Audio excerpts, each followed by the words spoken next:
to be a wireless handheld that it doesn't interface, so it doesn't really help a whole lot.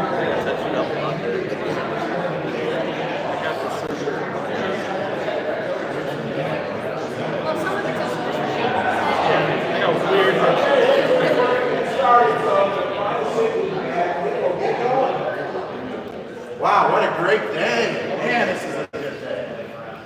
All the way around. With our guest speaker, with the cadets here, I have been looking forward to this day for a long time. And my name's Dwight Ott. I'm your host.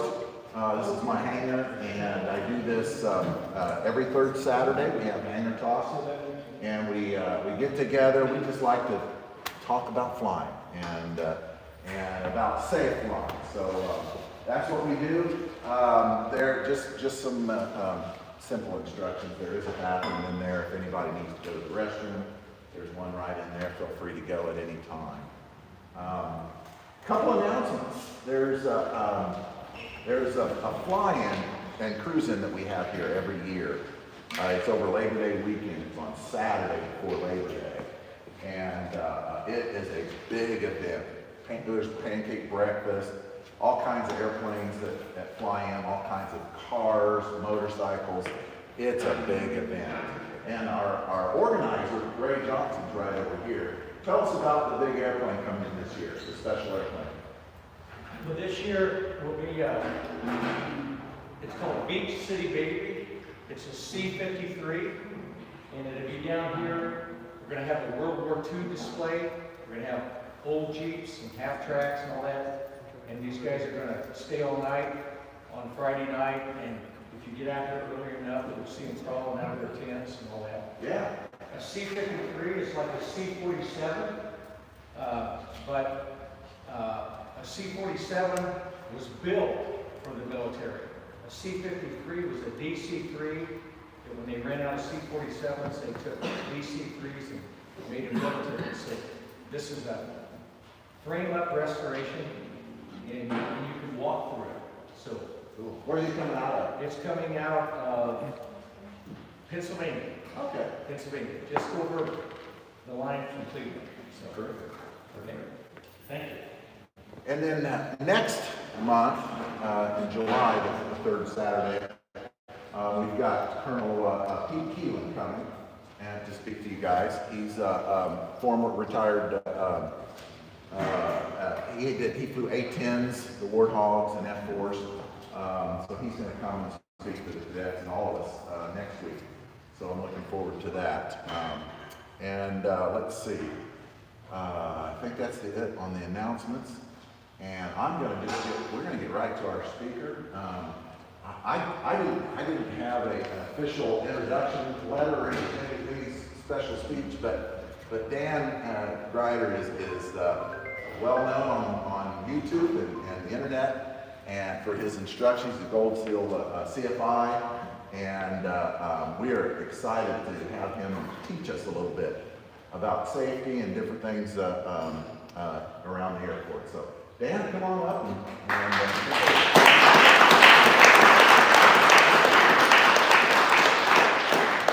Is that it? Come on, better than that.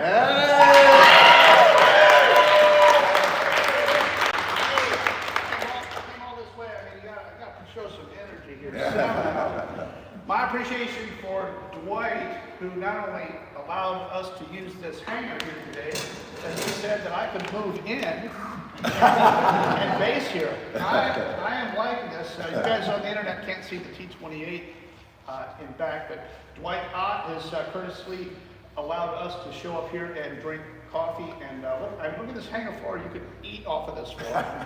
This is amazing. And a little man cave here. This is the kind of place when you go on to get your pilot's license and get a career. This is what you want right here. This is where this is where you want to end up. A couple more introductions. My friend Jason Smoker in the back there invited me up here. I kind of try to visit places like this where I can about once a month. I'm just a guy. I'm not a media person, and I don't work for CNN.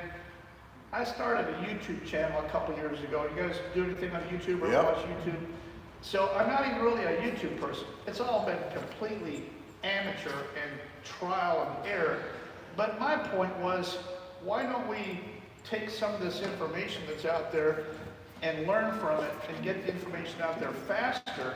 And I think YouTube is a very good way of getting information out there faster on what to do. My friend Mark Johnson here is our tech guy, and I'm going to talk a little bit about the program that he's involved in right here, which is extremely unusual. I've been a CFI for 40 years. I have not heard of this, so this is the first for me, but you guys on internet world here, watching on the internet world, there are probably 20 cadets in this room who showed up here in Marion, Indiana with 0 flight experience, and in 8 weeks, they're going to leave with a private pilot's license. Now raise your hand if you're one of those. Look at there. All right, big hand for these guys. That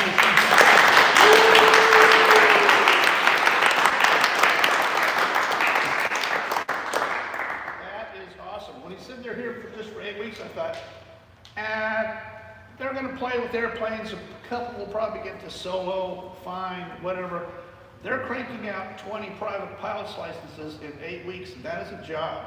That is cranking it on to do that. So thanks to the airport manager is right back there. Your name is? Andy.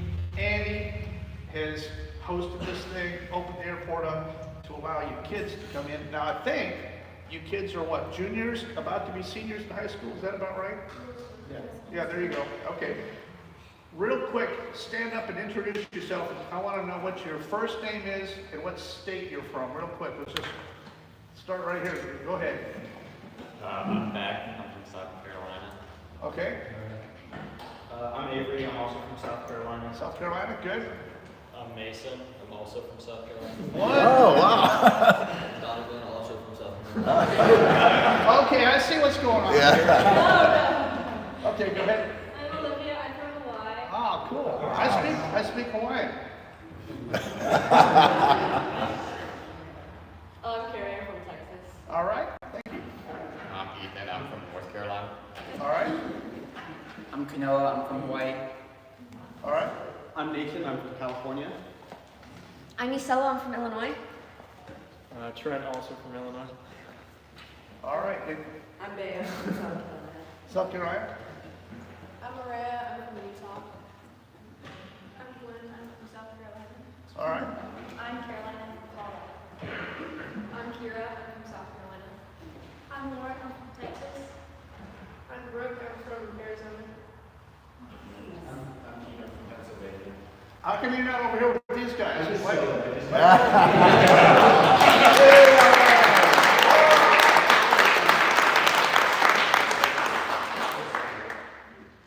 Perfect. All right, well, we got a couple things to do, and I got to have a volunteer up here eventually, so you be thinking about whether or not you want to come up here on stage with me, because it is a precarious deal. You volunteer for that. You don't know what's going to happen.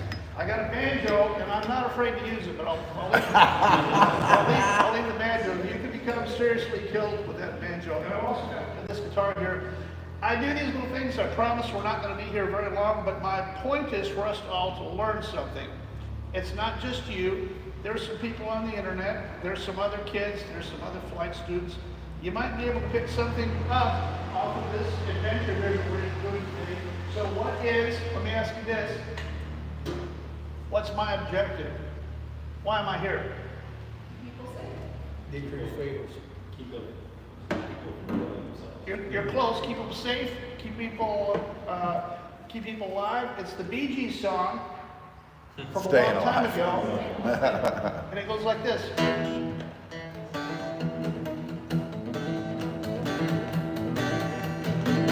So I use that tune for most of my video intros. It's just me with a guitar, but I don't have to pay somebody to record it, and it's completely amateur. And if you're too cheap to buy something else and listen to me, then you have to listen to it. It goes like this. Well, you can't tell me when I use my walk from one to many one time. So I remember something. It's alright, it's okay, you can the other way. You can't try to understand, but you don't have to fix your man. Whether you brother or whether you're mother and say why.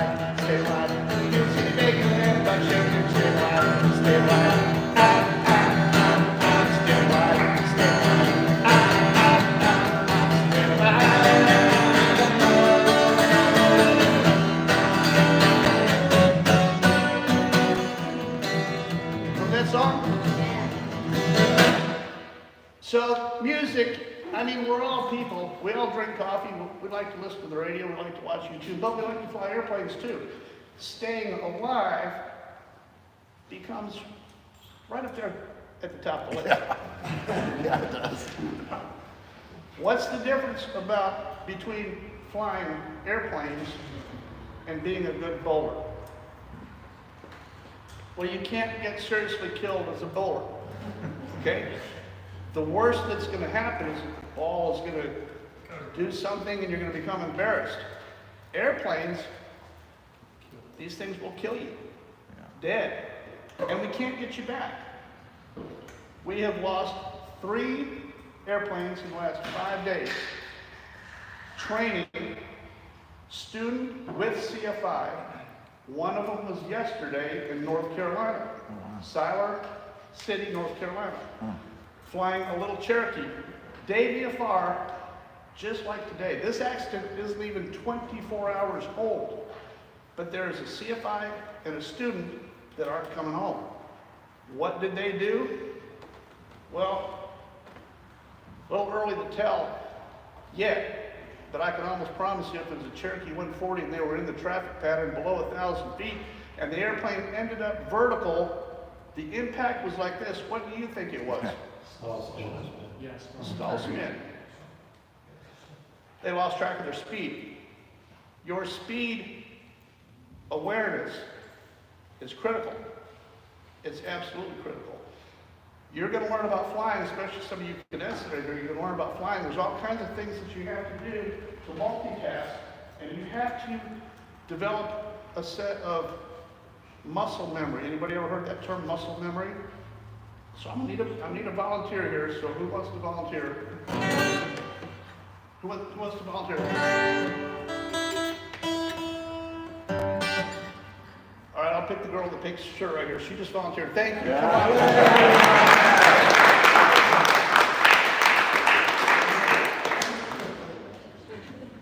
You can stand right over here. There you go. Anybody? And your name is? Caroline. Caroline. And you're from? Colorado. All right. What part of Colorado? Denver, Colorado. I've heard of it. Yeah, it's a growing town. It's got a good chance. So you're learning to fly. Have you soloed yet? No. No. Okay. About how many hours do you think you have? 7 or 8. Okay. Good. Well, I'm going to do a couple of demonstrations with Caroline. This is muscle memory. Watch this, Caroline. I'm going to show you how to do this.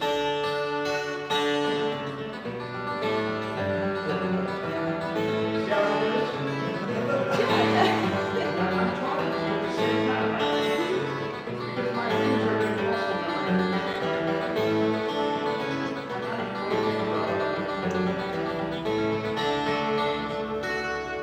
All right, now you go ahead and do the same thing. Yeah, no, I don't think I can do that. I showed you how to do it. Yeah. Listen. Do it slower. See there? Working it fast. Okay, there you go. Go! Come on, Caroline. Go! Do it!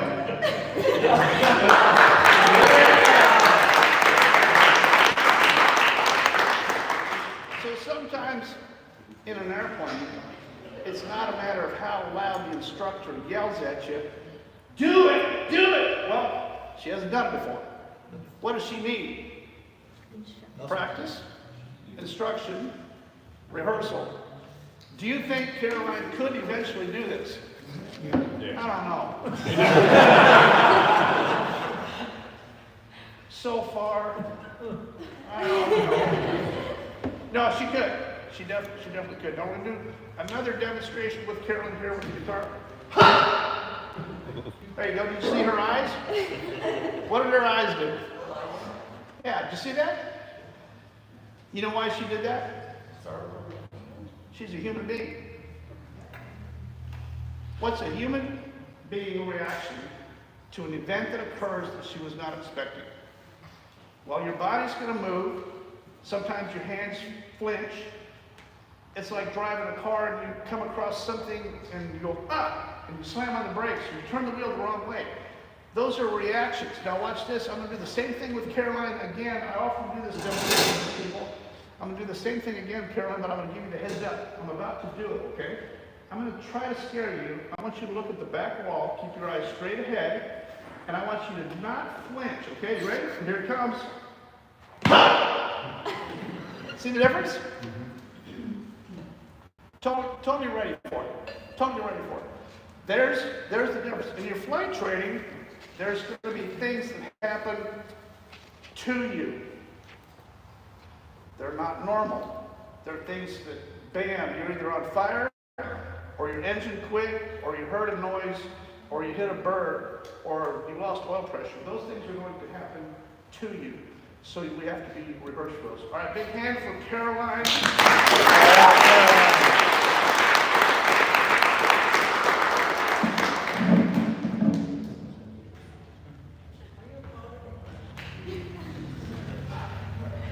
The whole purpose of what I'm trying to do, I go out on the road about once, maybe sometimes twice a month, and I speak to people. I put this thing on here. I run this YouTube channel. I get in a lot of trouble for this stuff. I put these accidents on there. This accident that happened in North Carolina, I'll have that ready to go. Pictures, who died, how old were they, what's their parents look like, what's the airplane look like, what's the wreck site look like. It's bad. It's real bad. I'm hoping you guys will see those videos, pay attention, and not do this. Here's some sheets that I make. I am completely non-tech. I mean, completely non-tech. You guys have more tech capability than I ever thought about having. I do a lot of stuff with a pen and a piece of paper.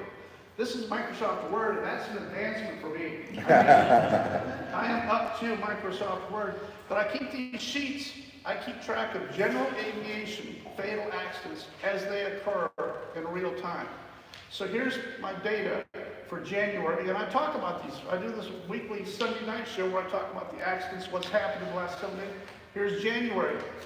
Here's February. Each one of these sheets here has the date, the person's name on here, and here's what they did. I even assign a cause, best I can tell. Most of them, you're flying your airplane too slow. What happens if you fly your airplane too slow in the traffic pattern below 1,000 feet and you stall it and spin it?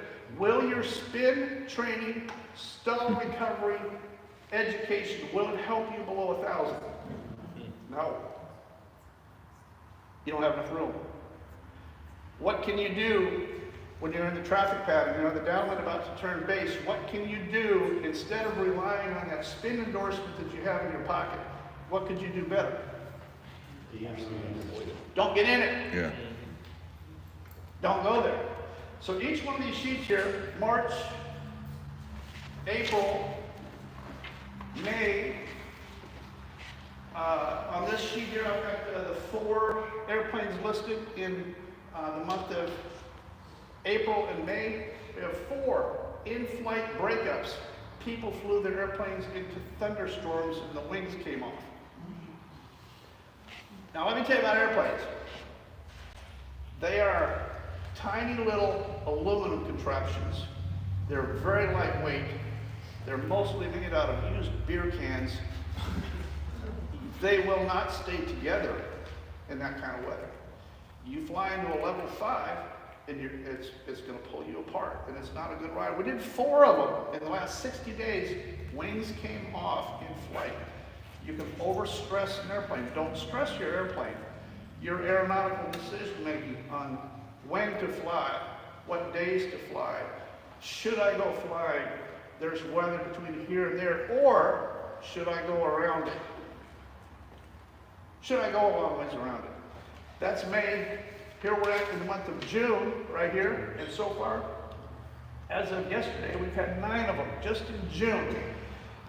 Now, when I started on this project about 20 years ago, the average in the USA, general aviation, the average fatal rate was about 18 fatals per month. That's 18 airplanes lost and at least 18 lives lost. There's normally 2 people in each airplane, so you're talking about 30 to 40 lives lost per month. We never went below that benchmark of 18 per month. Losing one is huge, especially if it was your family, your friend, and you knew that it's a huge deal. We were losing 18 per month. So that's when I started on this YouTube thing. I'm trying to crack this, step it down one at a time, average general aviation fatals per month. So how did we end up 2023? Anybody know average fatals per month? How did we end up 2023?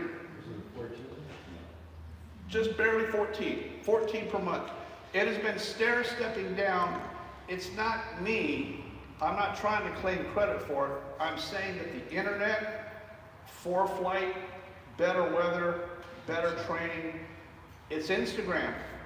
You kids, and even you adults, are seeing these accidents, and you're seeing the mangled wreckage within 4 hours of the airplane hitting the ground.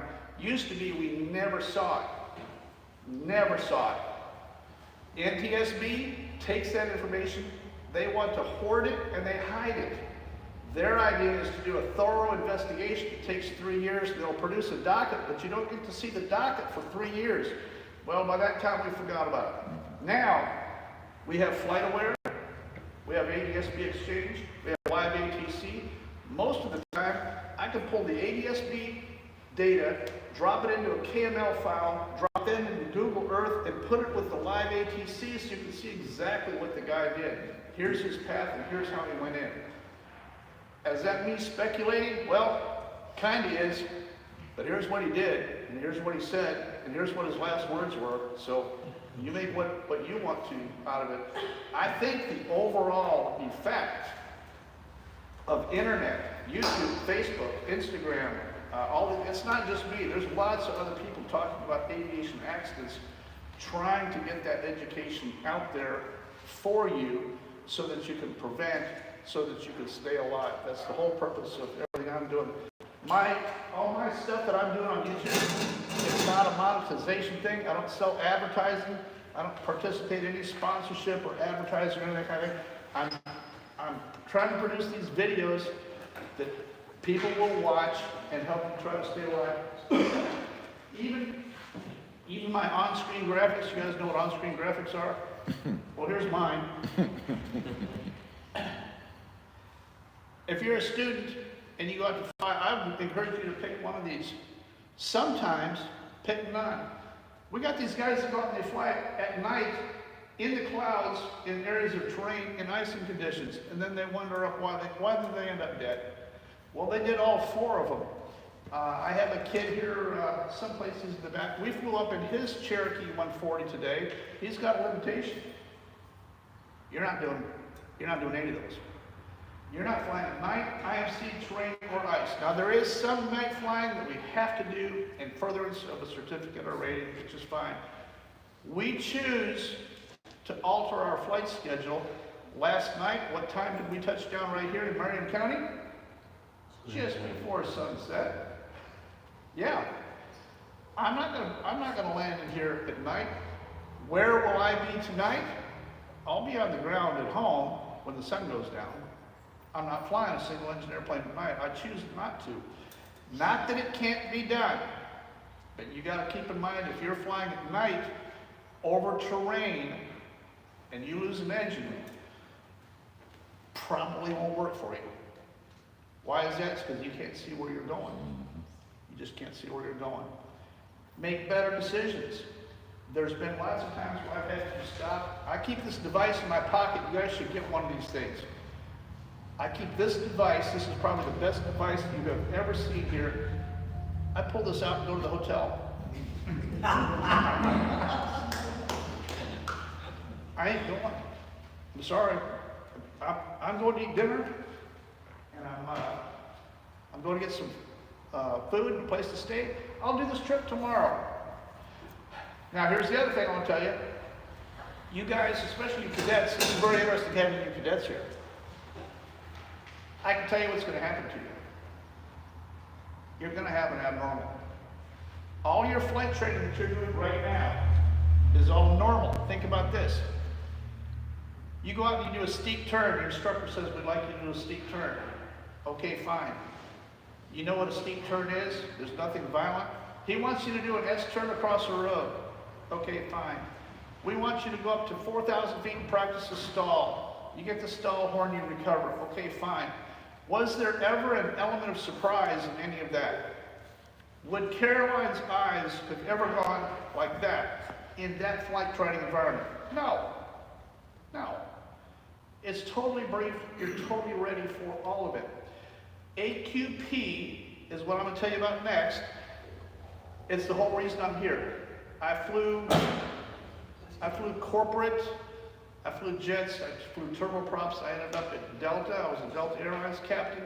While I was at Delta, I got selected to be an instructor and then an instructor examiner, where you actually fly the line, but you actually teach the simulator as well. And that's where they told me about AQP. And I said, what's AQP? Never heard of it. They said, well, we have a way of changing check rides. I said, no, you don't. No, you can't. I'm an instructor. I'm Dan. You can't tell me nothing, right? I said, now listen, Dan. It's AQP. We have the authority to change our check rides however we want them to be. What are we putting in check rides? Well, at the airlines, they took out the steep turn. They took out all the other stuff that you have to do for ATP. When you take a check ride at any airline, they're not using the ACS anymore. You guys seen the ACS yet? Some of you have. The ACS is Airman Certification Standards. It's the book of all the things that you've got to do to pass your oral and your flight check. Airman Certification Standards. It's going to tell you have to do an S-turn across the road. You got to do a stall. You got to do a steep turn. It's got all those things that they call maneuvers. They're all in the ACS. Well, the ACS goes for commercial, it goes for instrument, it goes for ATP. It used to be that the airlines used the government cookie cutter standard deal for doing check rides. No more. Why is that? Why did they take the government book and throw it out the window? It's because no one was ever getting hurt doing the steep turn.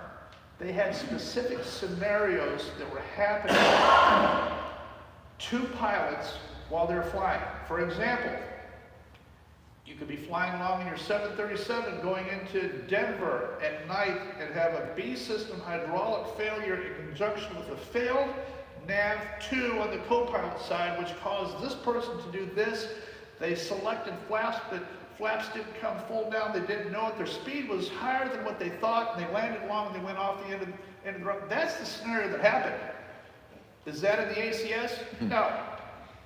So now they take this scenario and they give it a name. They say, we're going to call this check ride maneuver. We're going to call this the Denver maneuver. It's because it's happened to 4 of our guys. We've taken 4 of these things. We run 4 airplanes off the end because of this system failure in conjunction with this, and here's what people are doing. Now you put them in the simulator, you replicate it. This is going to happen to you. For sure, this is going to happen to you.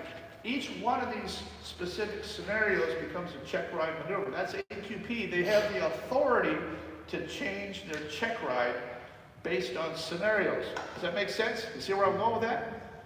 Airlines, when you get up to the airline world, you're not doing check rides anymore. You're doing AQP, scenario-based conditioning response.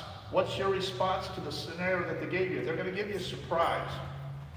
It's not based on anything that you're expecting. It's all based on a surprise. Engine failure, single engine failure, wind shear.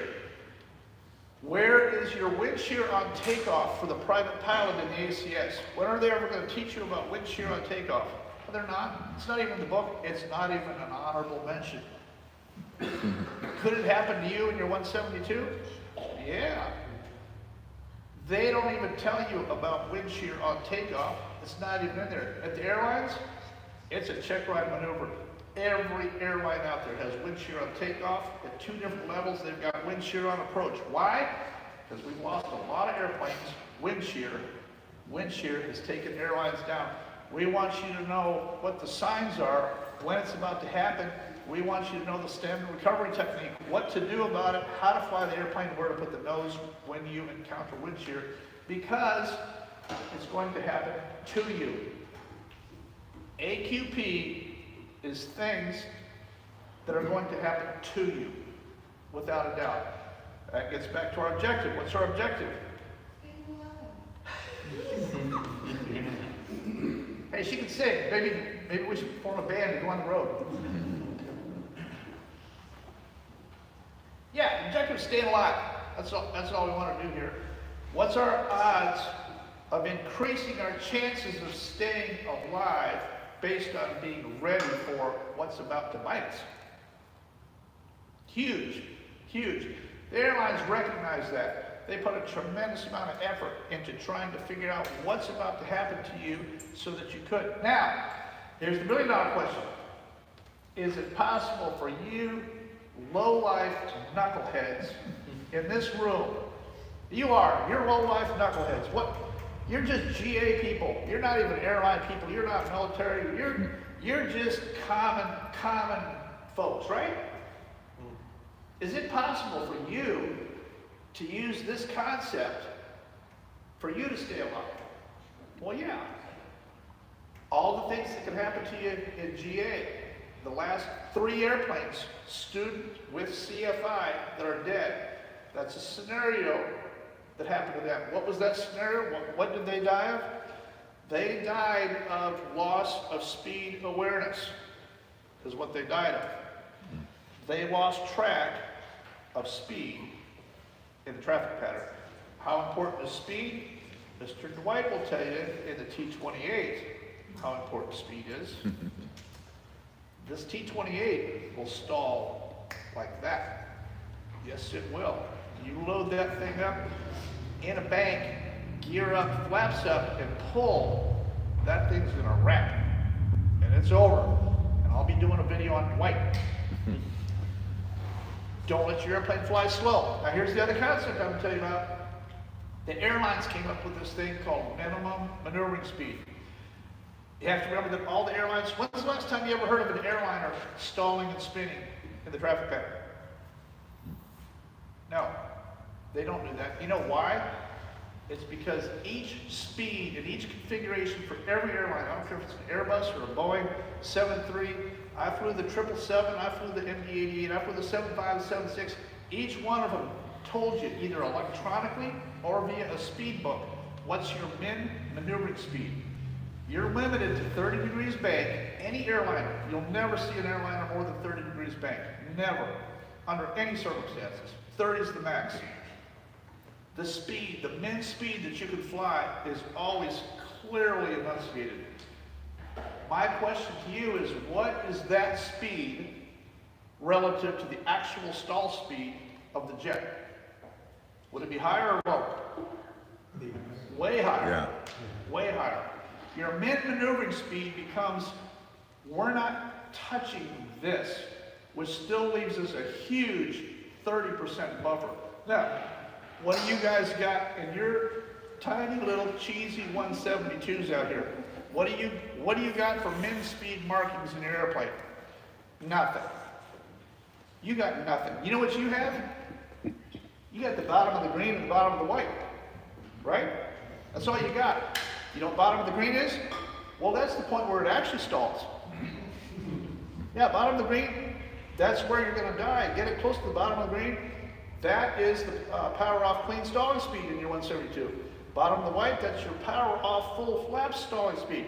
Is it a good idea to fly around in traffic pattern at the bottom of the green? No, I wouldn't do it. Question is, how far above the bottom of the green should you be? Downwind to base. How far above bottom of the green should you be? In your tiny little cheesy itty bitty Cessna piece of garbage 172. Well, it's the piece of garbage airplane that puts you in the air, so we have to treat it with a little bit of respect. It's the same airplane that's got to get us back to the ground again, right? It was good enough to get us in the air. It's got to be good enough to get us back on the ground. I encourage you to figure out what's the minimum margin that you have to stay alive. If each one of these 3 airplanes in the last 5 days had placarded, bugged, briefed, and honored a min maneuvering speed, they'd be alive today. They flew too slow in the traffic pattern. I didn't invent min maneuvering speed. I think it's a great idea. I stole it. That's all I did. I looked around and said, this is a really good idea. If you go next door and look Dylan's Cherokee over there, he's got both VREF marked, he's got maneuvering speed marked on his airspeed indicator. I got plenty of videos we've flown together showing you that, showing you what it looks like. It's easy to see. You're flying around your airplane, you're looking for traffic, you're doing everything else that you got to do, you're task saturating, you're using muscle memory, you're doing everything. It's easy to see where you're at relative to mid-maneuvering in any airplane. 172, Cherokee, Arrow, Bonanza, Cirrus, doesn't matter. Figure out what your mid-maneuvering speed is that's going to allow you 30% buffer above your stall speed. That's all I'm asking. A mid-maneuvering speed. Are you guys in your airplanes? Are you guys steam gauge or are you glass airplanes? Some of them G5s. Some have G5s? Okay. The G5s have the capability of putting an extra marking on there as well. You can auto user define a speed on the G5 if you want to as well. If you're an analog gauge, a steam gauge airspeed indicator, it's extremely easy. I'm not talking about putting a sticker that says mid-maneuvering speed is. I'm talking about adding an extra colored fine line on your airspeed indicator. Don't bust this. Don't bust this. VREF, your stabilized approach. How many airplanes do we lose every year not flying a stabilized approach in? Stabilized approach is red over white on VREF. What is VREF? It's 1.3 VSO. Nothing less than 30% above your dirty stall speed. 1.3 VREF, red over white, will put you in the white boxes every time. That's your objective. And when you take your check ride, that's what the guy is going to want to see, right? That's all he's going to want to see. So that is what I'm doing. I took I brought Dylan's Cherokee checklist out of the airplane. Is it possible for you to make your own checklist? Yes, you can. Now, this is limitations for each flight school scenario. I'm not saying that you kids can go do this. You're going to have to ask your instructor or whatever. Can you modify your own checklist?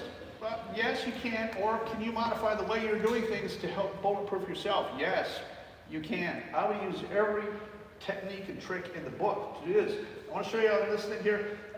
Before start checklist, I'm going to read from you off of his deal here. Let's see if I can find it here.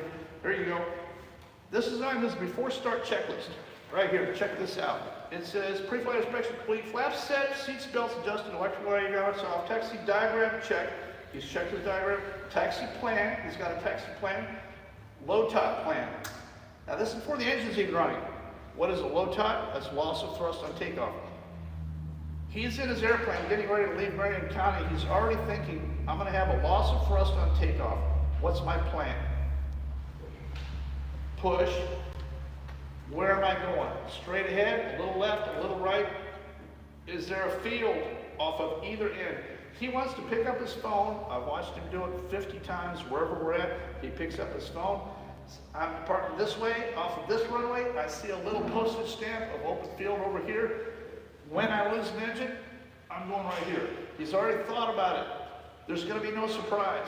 How many times has little Dylan lost an engine on takeoff from his little Cherokee, flying with his dad? 50,000. Happens all the time. I take an engine. Here's the next one on this list here. That's low tide, rotide. Reduction of thrust on takeoff plan. What is a rotide? Well, it's even worse than a low tide. You know why? Because your engine didn't fail. It's still running.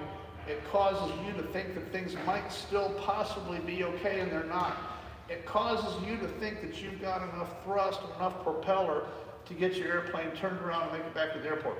Are you going to be able to turn around and make it back to the airport? No. Maybe. Maybe not. A rotide is probably the most dangerous thing you can get because your little 172 rolls back to about 1900 RPM, and that's all it'll do. The engine's shaking, it's at 1900, you're not maintaining altitude, you're still flying, the engine is still running, and you're thinking, I've got an engine, I'm just going to turn this thing around and find the runway here. And in the process of turning, you're losing speed, you're losing energy. What happens when you turn the airplane? You're loading the wings, and the airplane is definitely going to stall. And that's where we're going to find you. That's where I'll do my video, right there above the spot where you were turning, trying to get back to this airport. I encourage you not to do that. Land your airplane anywhere you want in a field. And we're starting to see more and more of these success stories. They landed in a field, opened the door, and stepped out. Is it inconvenient to land off? Yeah. What's more inconvenient? Well, funerals are inconvenient. You don't get to finish high school. Your entire family is devastated. Take the least inconvenient. If you have a field, don't worry about the paperwork. Don't worry about the feds. You land an airplane, I tell people take the sure shot. You got an engine that's not performing perfectly, you have a problem, you do a precautionary landing, put it in Farmer Fred's field, open the door, go to dinner. That's it. Yes, you're gonna have to fill out a little paperwork at some point. It's not gonna go on your record, you didn't do anything wrong, you're not gonna get violated for it or something like that.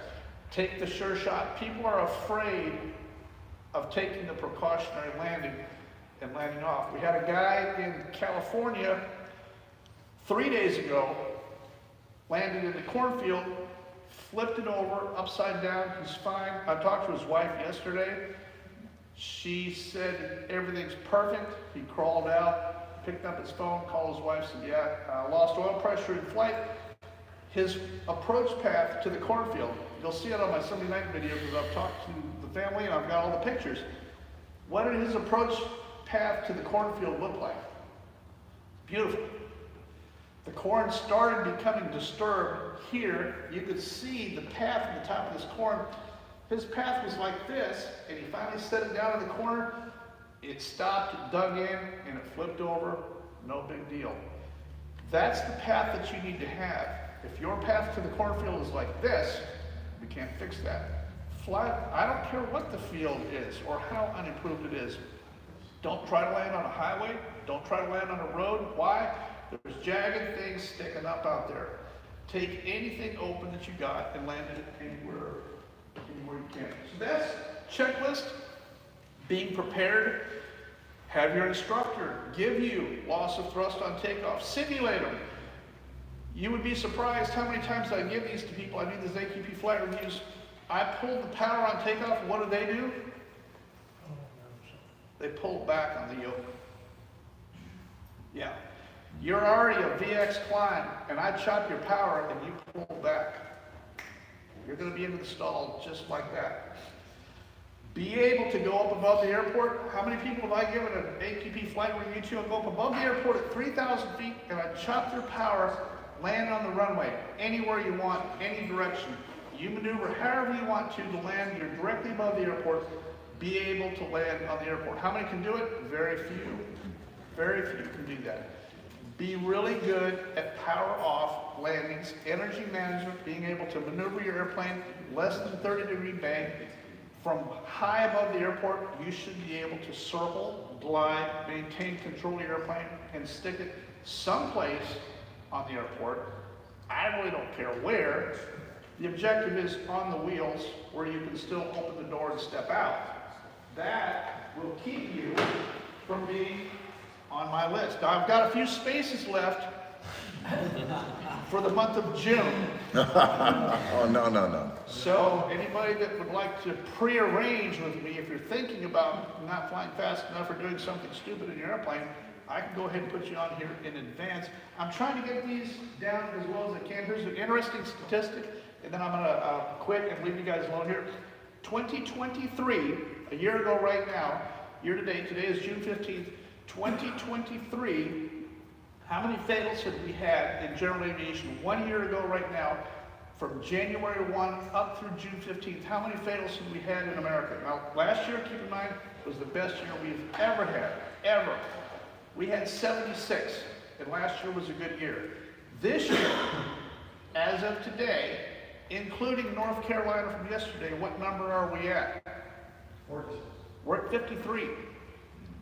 We are 23 fatals less than last year, and last year was phenomenal. We're stair-stepping this down. I believe we're doing it by getting the education via all means. Internet is fast. Internet is going to solve this. Internet is going to help us. You guys, and you other people out here flying your airplanes and things like that too. Yes, read the books.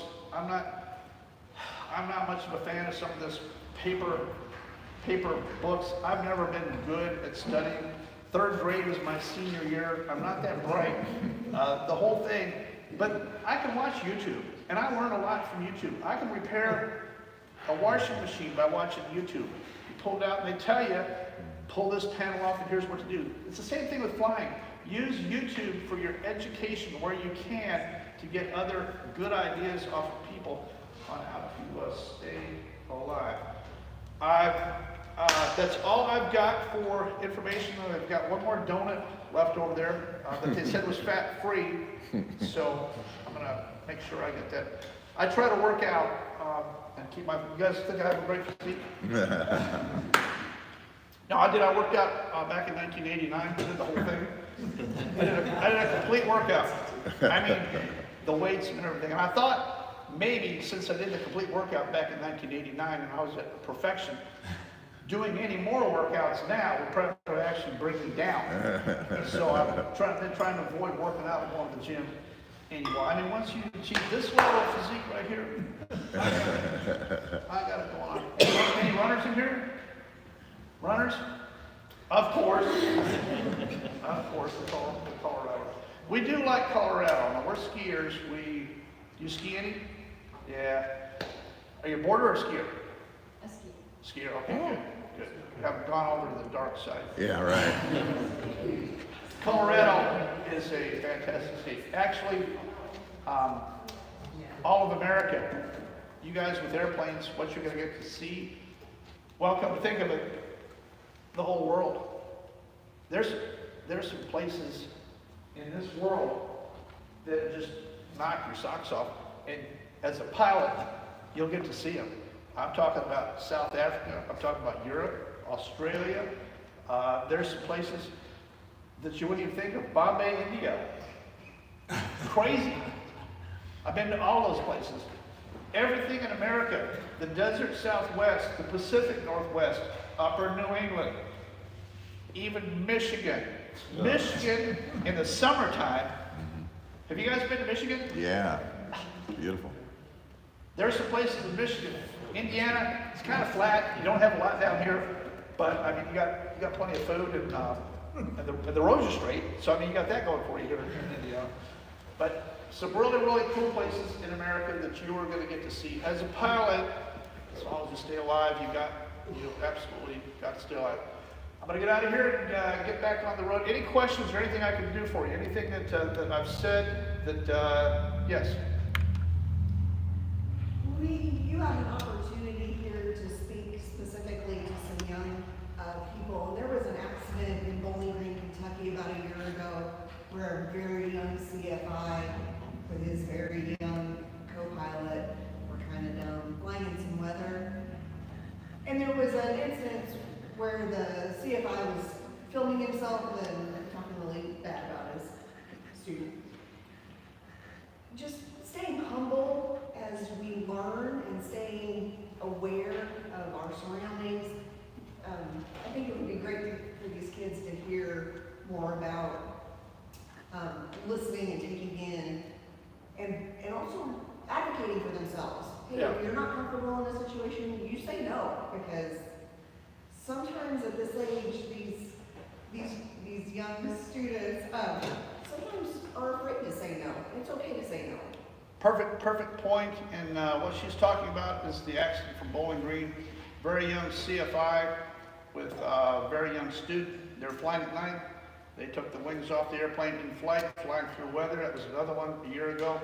The kid, in that particular case, very, very unusual deal, but he really should not have been a CFI. He didn't have the maturity, all the things that he was doing, and he was making fun of his student and just doing stupid stuff. Her point, I think, is, and this is true, You've got the right to say, no, I don't want to go on this flight. If the conditions are such, will it be inconvenient? Yes, it will. You have the right to say, I'm not comfortable. This particular one that she's talking about was like 1 o'clock in the morning, and they launched into known severe level 5 thunderstorms. I mean, the whole thing was just absurd. But it's a valid point. In your flight training, in your flying, not only do I have the right to say, no, I'm going to the hotel, I don't want to do this, you do too. You can't really push that and do stupid stuff. You got to be available to fly. There are some times where it might be a little bit windy. Is it dangerous? Well, probably not. You're going to have to go through the bumps. You're going to have to go through the wind.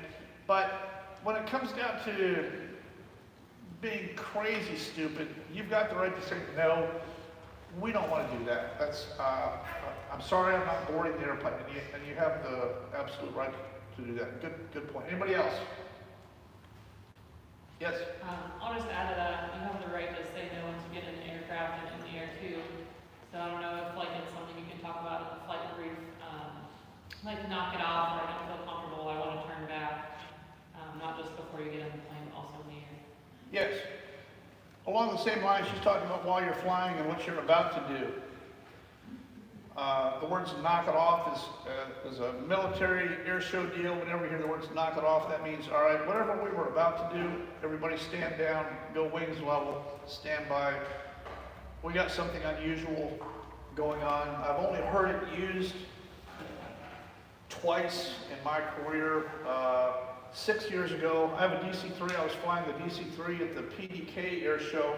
That's the year that Greg got killed, and I had the all-female Misty Blues jump team on board my airplane. We had already dropped once, landed, and I had them on board at 5,000 feet orbiting, waiting for this air show act to quit underneath us. Had 2 biplanes doing their biplane type stuff, and we were directly over the top. The girls in the back of the airplane were all suited up. I had,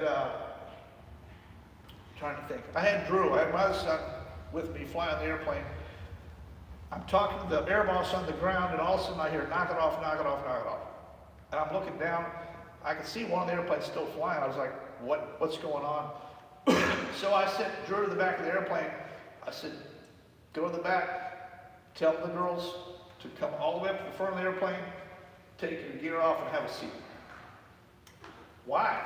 I don't know why, but this air show is done. When they say those words, this entire air show, and turned out that guy had killed himself. He had not come out of a loop or something. But knock it off is something you're entitled to as a student or as a pilot. You can tell ATC, no, I don't want to do that. No. ATC, we should put the word C in ATC. They're not controlling you, you control you. It's ATCS, or it's ATS, it's air traffic suggestions. They can suggest, but they're not going to control me. When it gets to a point, I'm going to say, I am turning left, you deal with it. Or, I'm landing here, that's your problem, you solve it. I have a problem, I'm landing here, you fix it. They're not going to control where I go or what direction I turn. Hundreds of accidents where ATC has told the pilot to do something, and the pilot could have just done what he needed to do to put the airplane on the ground. Air traffic is really a suggestion. They really can't control the airplane. We're not fly-by-wire. They're not sitting down there controlling our airplane. They're suggesting to us what we should do. They're giving the permission for us to do things on occasion, and it generally works pretty good. In a time of crisis, when your abnormal occurs, you're the boss. Put it on the ground. Deal with the paperwork later. Does that make sense? All right, anybody else? Yes. I trained with Rock Palmero in the Eclipse down in Louisiana, and it was in his house, was in your video, Yep. met his wife, Yep. some of his children, and Yep. as we all know, 1 year later he crashed in a 182 with a student and was killed. I've watched your videos. Any recent information that's not in those vids? No. No, he's talking about the plane crash in Louisiana several years ago. Rock Palermo was an extremely experienced CFI. He was flying with a new guy that had just got his private pilot's license and was now the half owner on a 182, which is just a little bit bigger than the 172. But the guy, I went down there, the family invited me down there because they couldn't figure it out. Davy afar, these guys are cruising along at 2,500 feet, not a cloud in the sky, and this 182 goes wings level and it goes vertical, drives straight into the ground. The airplane propeller ended up 26 feet into the dirt. Wow. That's how hard they hit. And the family's like, look, they're both pilots. Rock was a very experienced CFI. How did this airplane end up vertical like that? So in the investigation, in my investigation, I didn't call them, they called me. I went down there, I talked to everybody, I talked to the family of the other guy. He was a very fearful flyer, brand new private pilot, but he watched all of my YouTube videos concerning push. In the time to stall, push, lower the nose, you have to break that angle of attack. He had adrenaline. I think Rock, who was in the right seat, was flying along pretty relaxed, like I do. When I'm up above 2,500 feet, I kind of feel like I'm bulletproof. I slide my seat back and I'm like this. Okay, you want to do a stall? Fine. Do a stall, do a recovery. From now on, when we do stalls, I have my seat a little bit further forward and my hands a little bit closer to the controls. What happened in this particular case? I believe the student did the stall. They got the wing rock, they got the stall horn, the wings rock, and he took that yoke and he went like this. We call that a lockup. That's a student lockup. That student was so scared, he probably gritted his teeth and turned his head to the left. That's how scared he was. Big guy, very strong. You take this, two hands on the yoke. What could Rock do at the time of surprise? Well, what did the 182 do? Well, it followed the flight path. If you take the yoke and push it all the way to the panel and hold it for 10 seconds, the airplane's going to respond. And it came out of the sky, boom. They did attempt they started pulling out at the very end, but that's a student lockup. And I appreciate your comment there. I did, if you want to go back and watch those videos, that's part 1, 2, and 3 on that thing, on what happened down there. Nothing wrong with the airplane, nothing wrong with anything else. That guy just simply locked up. Very good point. Anybody else? Can you go over the JFK Jr. profile? He's talking about the JFK thing. This is spatial disorientation. Remember, when you're flying around out there, your brain is going to lie to you. It's going to tell you things that aren't true. You have to go by those instruments. JFK Jr. was out there flying over the water. Spatial disorientation tells you that the airplane's turning when it's really not, or it tells you that it's level when it's really not. When you go by the senses that you are thinking are correct, you're going to respond and put the controls where you think they should be. In his case, that was this big, huge nose-down right-hand turn, drove it right into the water. What's the correct thing to do? You students, you tell me, what's the correct thing to do whenever you're suspecting spatial disorientation? Trust the instruments. Don't worry about what's going on outside. You get hardcore on these things, you get wings level. You just fight for wings level. No matter what you're feeling, do the right thing. Get on these gauges, go wings level.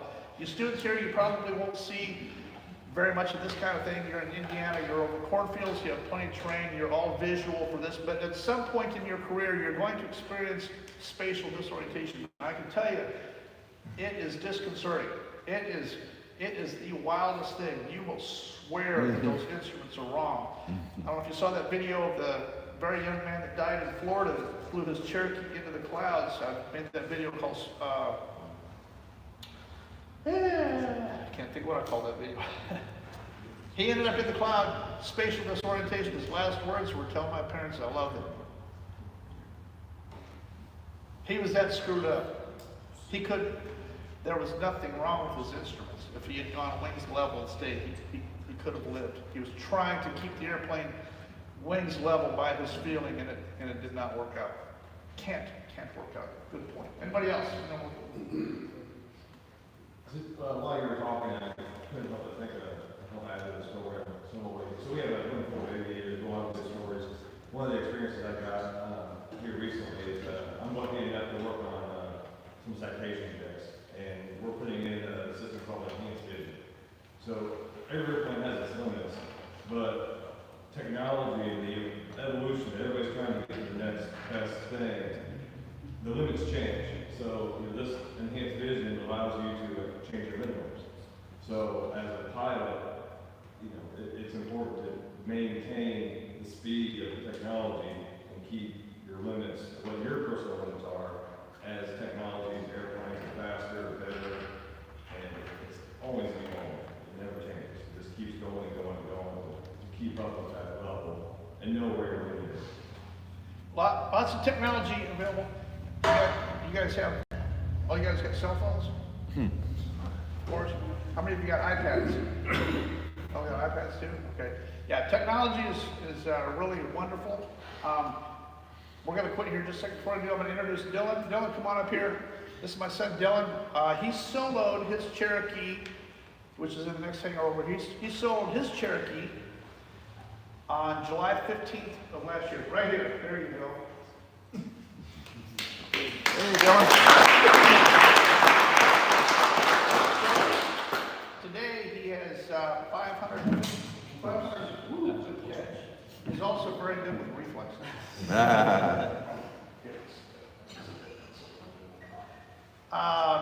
It's 550 hours. Private. We've got some commercial rating, and he's about to take his instrument rating here in the next near future. And then as soon as that's done, he's going to do commercial multi-instrument. He'll end up with 600 hours, and I've got him a job in a jet, right seat in a jet. He'll go right into a jet job, Part 91, a right seat jet job. Just finished college. He crammed 4 years into 7, so I mean, he deserves a hand for that.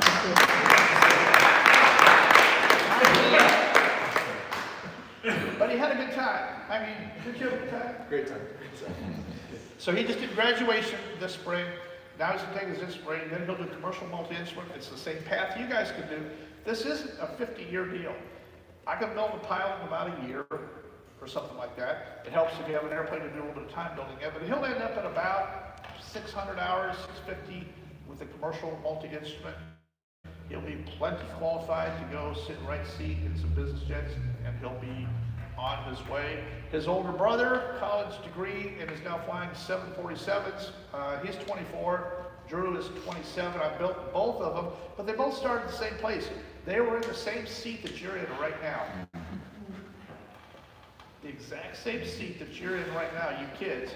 This is where he was sitting 12 months ago right now. Kind of fat, dumb, and happy. Well, skinny, dumb, and happy. Mostly dumb.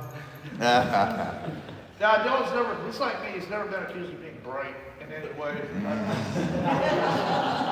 He has struggled with everything. But anyway, we flew up here. Actually, he flew, and I slept in the airplane. It works out good. When you got a kid that can fly, here's my stance while flying. It's really nice. I want to say thank you for, yes, sir. Dan, can you say a couple things about when training is? About what? When the training ends. What training is? When is the end? Oh, yeah. That's Jason asking when does flight training end. His point is that we should continuously be in the process of learning. I call it conditioning. It's not really training. FAA does training and education. I do conditioning. I condition you to play this guitar. I condition you to be ready for an engine failure. I'm conditioning. Dylan goes to the gym every now and then. He's trying to get better. See this here? Right there. He's trying to develop some force. He's conditioning his body. It's not worked out very good so far. It's kind of cheesy and anemic to me. I think you should go back to the gym. He's conditioning his body. You should condition your flight training. Training is what the FAA does. AQP is conditioning. Yes, you can land the airplane. You learned that in training and education. Now, conditioning, the process of conditioning should be a never-ending process. Take every opportunity that you have to give yourself more conditioning. He goes to the gym twice a week. Like, for what? You already conditioned yourself last week. Why do you gotta go condition yourself again? Right? It's because you have to stay in it. You gotta keep going. If you're gonna fly, figure out what's about to bite you and condition yourself so that you're totally ready. All right, that's all I get, sir. About 3 minutes on the banjo. You know what? I pulled it out on the way here. I busted the string and didn't know it. So it's completely. You know, Right. I will play a band or something. Don't learn that 12 string. And then we'll get out of here. And I appreciate that, Dwight. I'm looking forward to moving in here. You leave me the keys. Come up anytime. You leave me the keys to that T28, and we will ask. We'll ask. But all right, here's a song I always play. And then we'll get out of here. I'm using conditioning here. I'm putting these things on my fingers here. Notice I've got these things on my finger, but I also got a speed control on my guitar. So check this out. 1, 2, 3, 4, 5, 6, 7, 8, 1, 2, 3, 4, 5. Right? It's a pattern.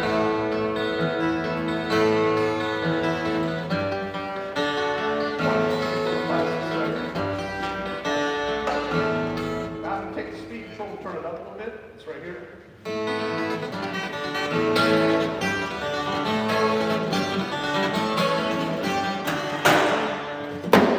All right, I have to stand up when I do this. What's the song that I always play? I know this is like you belong to me. And right, let's see, for yourself. I am someone else now. Yeah, I thought for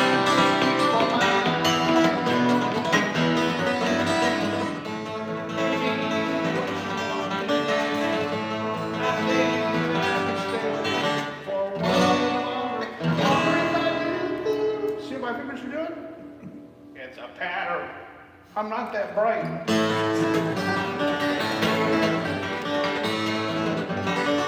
Thank you guys for coming out. I appreciate you guys. Thank you so much.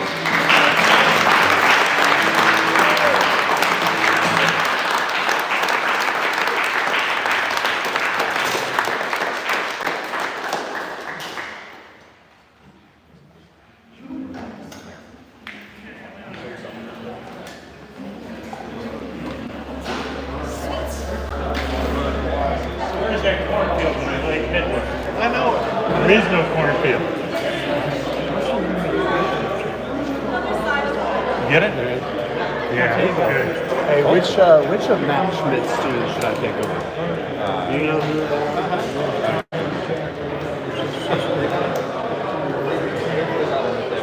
You want a picture right here? Yes, I do. Here, stay right here. Oh, swell. This one. Official photographer. There you go. Yes, there you go. Hey, hey. All right. Thank you very much. It was very exclusive. It was a year later. This was exactly a year after I got the rating. You see the kitchen where you stood. Oh, I know. I was right there. So the yellow light from St. Sister.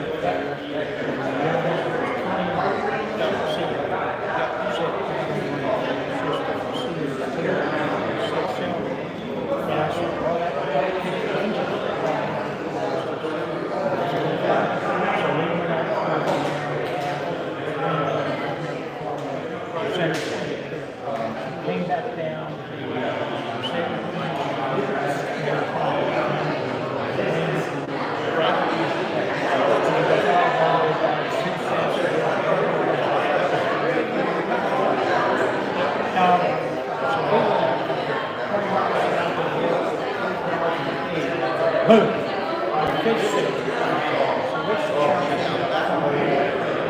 Where'd you put it back into? Where'd you put it back into?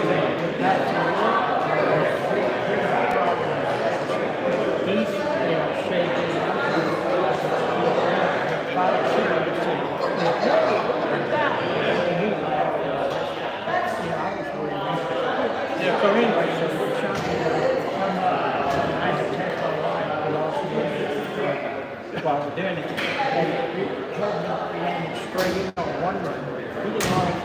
He wanted to go land up roll again. So in the middle of this, right.